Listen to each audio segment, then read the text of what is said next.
మన ధ్యాస పైన ధ్యాస ఎందుకు పెట్టాలి?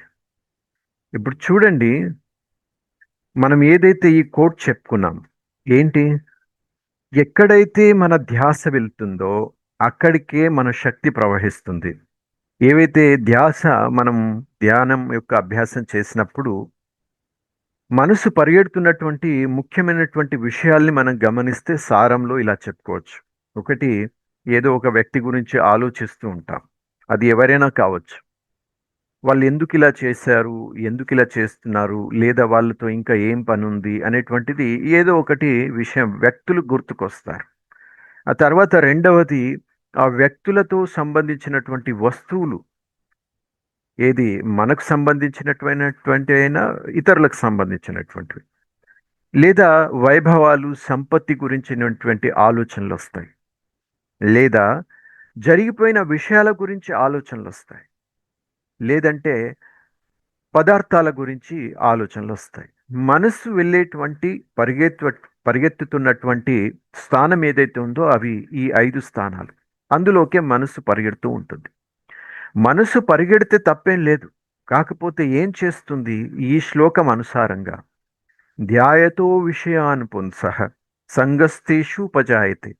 అంటే మానసికంగా మనకు తెలియకుండా లేదా తెలిసి ఏ ఆలోచన, ఏ విషయం గురించి మనం ఎక్కువగా ఆలోచిస్తూ ఉంటాము, నెమ్మది నెమ్మదిగా మనసు వాటితో తన ముడిని వేసుకుంటూ ఉంటుంది.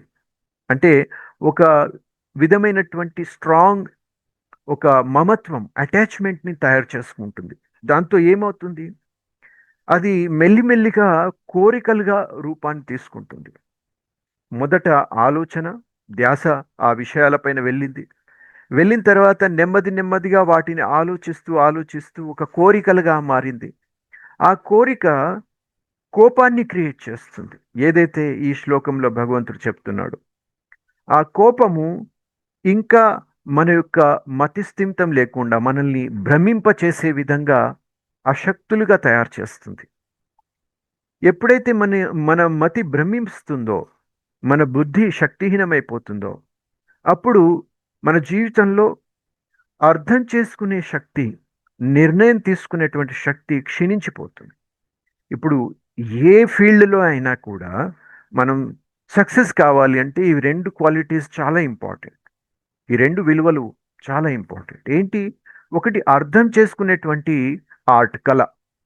మనం ఎక్కడ ఉన్నాము, ఏం చేస్తున్నాము, అందులోంచి ఎలా బయటకు రావాలి, ఏదైనా బిజినెస్ చేయాలి, ఏ బిజినెస్ చేయాలి, ఏ బిజినెస్ చేస్తే దాంట్లో సక్సెస్ దొరుకుతుంది, ఆ బిజినెస్ వల్ల ఇతరులకు లాభం జరుగుతుంది, నాకు లాభం జరుగుతుంది అనేటువంటి ప్రతి ఒక్క దాని గురించి కూడా జీవితంలో ముందుకు వెళ్ళాలి అంటే ప్రతి ఒక్క విషయం గురించి డీప్ అండర్స్టాండింగ్ కావాలి.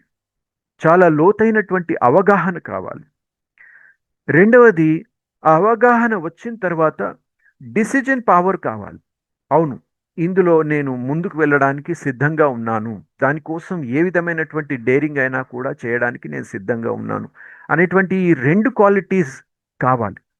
అది ఎవరి వద్ద ఉంటుంది? ఎవరి బుద్ధి యొక్క క్షమత, బుద్ధి యొక్క శక్తి ఎవరిలో ఎక్కువగా స్ట్రాంగ్గా ఉంటుందో వాళ్ళు దాన్ని ఉపయోగించి నిజమైన అవగాహన పెంచుకొని చాలా బాగా డిసిజన్ తీసుకుంటూ ముందుకెళ్తారు. అయితే ఎప్పుడైతే ఇవి 2 కూడా లోపిస్తాయో, అంటే అవగాహన లేదు మరియు రెండవది నిర్ణయం తీసుకోలేరు. ఇప్పుడు మోస్ట్లీ ఎవరైతే తమ జీవితంలో ఫెయిల్యూర్ అవుతారో దానికి ఇవే కారణాలు మనం చూడవచ్చు.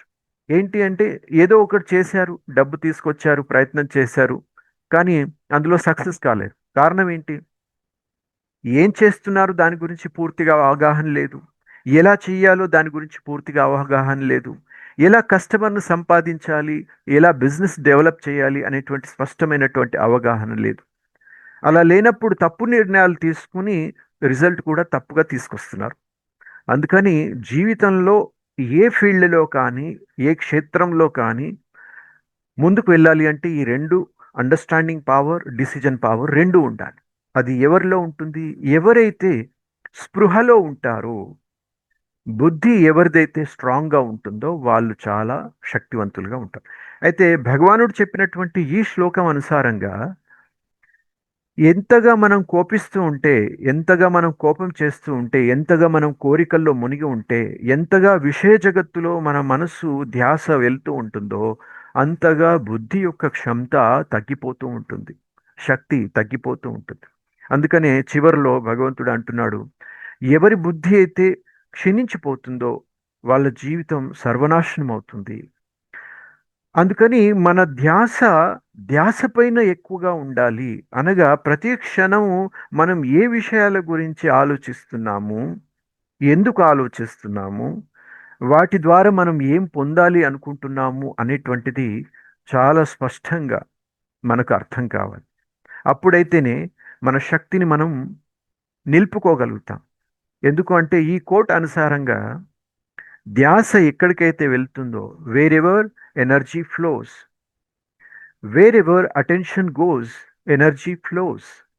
ఎక్కడి వరకైతే ధ్యాస వెళ్తుందో, ఏ వస్తువుల పైకైతే ధ్యాస వెళ్తుందో అక్కడికే మన శక్తి ప్రవహిస్తుంది. ఆ శక్తి నెమ్మది నెమ్మదిగా మన నుండి మనల్ని దూరం చేస్తుంది. అంటే మనం చేసే పనులపైన ధ్యాస ఉండకూడదా? మనం చేసేటువంటి కార్యాలపైన ధ్యాస ఉండకూడదా? ఉండాలి. కానీ ఎలా ఉండాలి? Without attachment. ఏ విధమైనటువంటి దానిలో అటాచ్మెంట్ లేకుండా మనం చేసినట్లయితే తప్పకుండా మనం సక్సెస్ అవుతాం.